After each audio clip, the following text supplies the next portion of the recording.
उत्तर प्रदेश के रायबरेली लोकसभा सीट सबसे हॉट सीटों में से एक हो गई है। पहले से ही सीट पर उम्मीदवारों के नाम पर कयास लगाए जा रहे थे।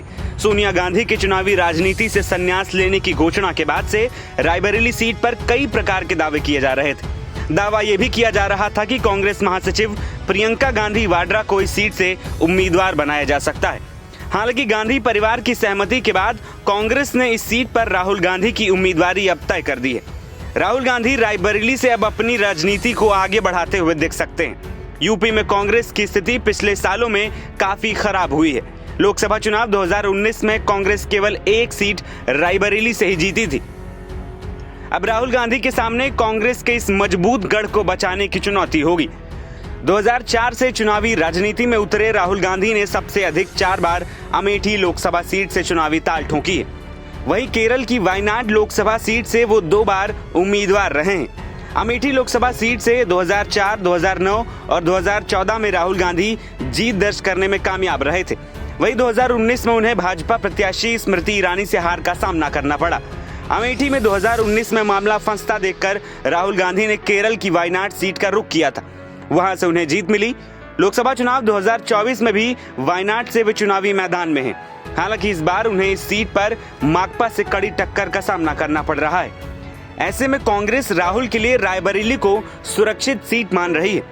राहुल गांधी ने लोकसभा चुनाव को लेकर दक्षिण भारत पर काफी फोकस किया। पिछले कुछ समय में उनके कई बयान सामने आए। वहीं यूपी को लेकर वो अधिक सक्रिय नहीं दिखे थे।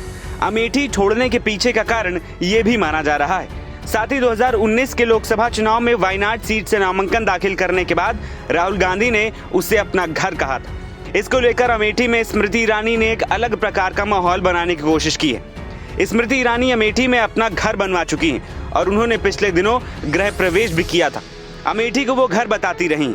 ऐसे में अगर राहुल फिर से अमेठी लोकसभा सीट से उतरते तो उन्हें स्मृति की कड़ी टक्कर का सामना करना पड़ता।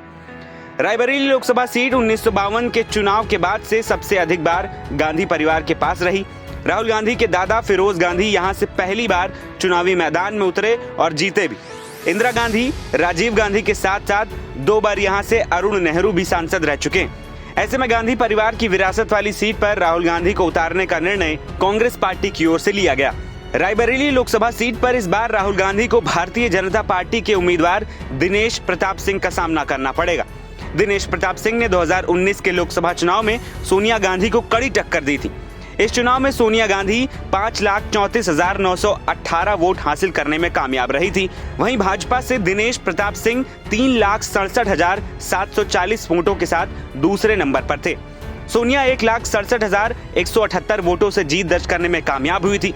मोदी लहर में लोकसभा चुनाव 2014 में भी सोनिया गांधी ने इस सीट से बड़ी जीत दर्ज की थी।